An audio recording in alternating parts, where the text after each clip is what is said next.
দামি দামি সব কাঠ দিয়েই আবৃত পুরো মসজিদ। শাল, সেগুন ও লোহা কাঠ সহ আরও বিভিন্ন ধরনের দুর্লভ সামগ্রী দিয়ে তৈরি শতবর্ষী এই মসজিদটি। কাঠের ওপর খচিত নিপুণ নকশাই যেন মসজিদটিকে দিয়েছে ভিন্ন এক নান্দনিকতা। পিরোজপুরের মঠবাড়িয়া উপজেলার উদয়তারা বুড়িরচর গ্রামে অবস্থিত ছোট্ট এই মসজিদটির নাম মমিন মসজিদ। যদিও স্থানীয়দের কাছে কাঠ মসজিদ নামেই বেশি পরিচিত কারুকার্য খচিত নান্দনিক এই মসজিদটি। মমিনুদ্দিন আকন এটার উদ্যোক্তা ছিল। এই মসজিদটা অনেক পুরানো মসজিদ। হ্যাঁ, অনেক দূর দূরান্ত থেকে লোকজন আসে। মসজিদ হিসেবে এলাকার অনেকে নামাজ এখানে আদায় করে, জুমার নামাজ আদায় করে। অনেক দূর দূরান্ত থেকে লোকজন যে আসে আমাদের এখানে, আমাদের খুবই একটা ভালো লাগে। কাঠের তৈরি শতবর্ষী মমিন মসজিদ দেখতে প্রতিদিনই দূর দূরান্ত থেকে ছুটে আসেন দর্শনার্থীরা। মসজিদটি ঘুরে দেখা যায় মসজিদের ভেতরে বাইরে সবকিছুই কাঠের তৈরি। মসজিদটি এমন ভাবে নির্মিত যে কাঠের দেয়াল দিয়ে অনায়াসেই পর্যাপ্ত আলো ও বাতাস যাতায়াত করতে পারে।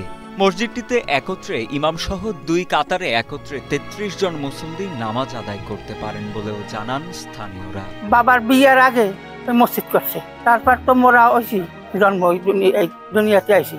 তারপর হতে আসি যে শরীফকে দিয়া মিস্ত্রি আইয়া ১৩ জন না ১৪ জন ৩ বছর হয়ে করছে। মসজিদ তো ভালো মসজিদ, কাঠের মসজিদ, উন্নত। দৃষ্টিনন্দন এই মসজিদের প্রতিষ্ঠাতা বুড়িরচর গ্রামের বাসিন্দা মৌলভী মমিনুদ্দিন। তার বংশধরেরা জানান দীর্ঘ ৭ বছর সময় নিয়ে মসজিদটির নির্মাণ কাজ করেন ২১ জন সুদক্ষ কাঠমিস্ত্রি। পরবর্তীতে ১৯২০ সালে নির্মাণ কাজ শেষ হবার পরে মসজিদটিতে নামাজ আদায় শুরু করেন গ্রামের মুসল্লিরা। অনন্য স্থাপত্য শিল্পের জন্য ২০০৩ সালে মমিন মসজিদকে প্রত্নতত্ত্ব বিভাগের একটি সংরক্ষিত পুরাকীর্তি হিসেবে অন্তর্ভুক্ত করে সরকার। মৌলভী মমিনুদ্দিন আকন, উনি এই মমিন মসজিদের প্রতিষ্ঠাতা। আজ থেকে ১১৪ বছর আগে এই মসজিদটি উনি নির্মাণ করেন।